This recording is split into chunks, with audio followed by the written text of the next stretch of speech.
Assalamualaikum warahmatullahi wabarakatuh. Kami dari kelompok 8. Di sini kami akan membahas materi mengenai peran pemerintah dalam kerangka ekonomi Islam. Adapun anggota kelompok kami itu saya, Ayu Puji Astuti, kemudian ada Muhammad Riyad Himami, kemudian ada Cindy Arifah, kemudian ada Chandra Fauzi.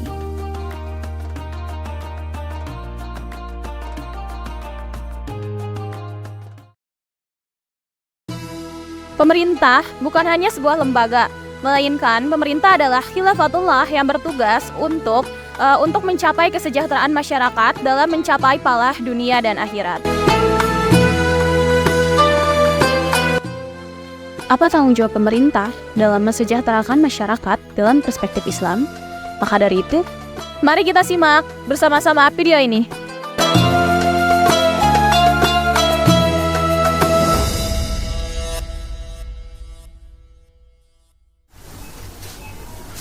Ekonomi syariah terdapat mekanisme redistribusi kekayaan yang adil. Janganlah kamu memakan harta sesama kamu dengan jalan yang batil. Sedekah dan wakaf merupakan perkara yang dianjurkan dengan segala keutamaannya.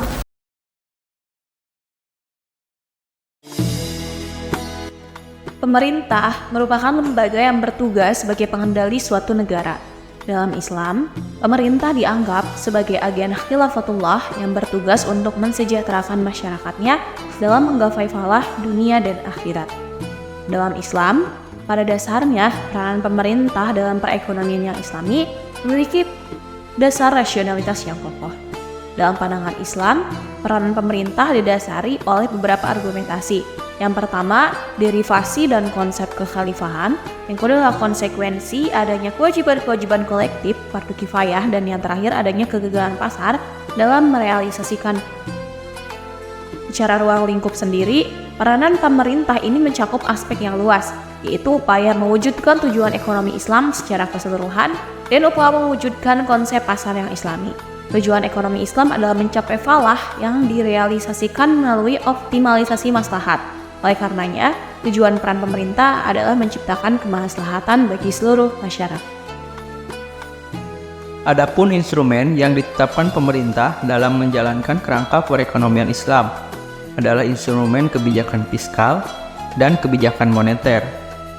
Kebijakan fiskal merupakan kebijakan yang dibuat oleh suatu pemerintah untuk dapat mengarahkan ekonomi suatu negara melalui pengeluaran dan pendapatan yang berupa pajak pemerintah. Kebijakan fiskal memiliki 3 fungsi utama, yaitu fungsi alokasi, fungsi distribusi, dan fungsi stabilisasi. Kebijakan fiskal zaman Rasul dan sahabat adalah income oriented. Maknanya, pendapatan menjadi fokus perhatian dalam pengelolaan belanja negara.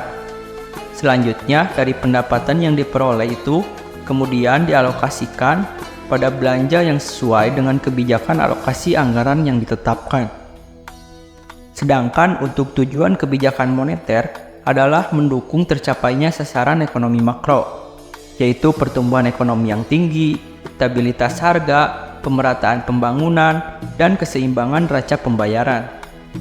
Fungsi kebijakan moneter antara lain menjaga iklim investasi dalam suatu negara, meningkatkan stabilitas dan pertumbuhan ekonomi, mengatasi tingkat pengangguran, dan membuka sejumlah lapangan pekerjaan, membantu untuk meningkatkan sejumlah neraca pembayaran, menjaga stabilitas dari nilai tukar mata uang, menjaga stabilitas harga barang, dan mengendalikan laju inflasi.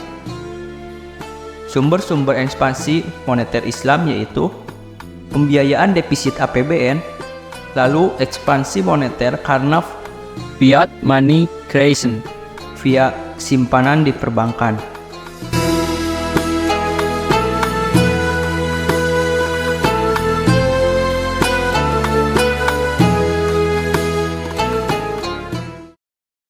Begitulah materi kami hari ini mengenai keterkaitan antara peran pemerintah dalam kerangka ekonomi Islam dalam instrumen kebijakan fiskal dan moneter dalam ekonomi syariah.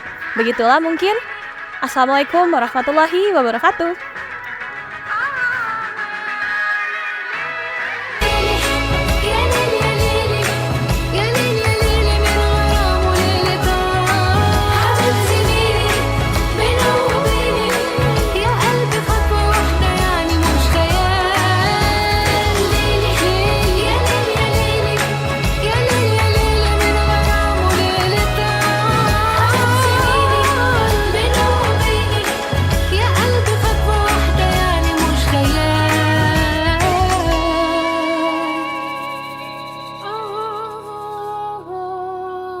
home.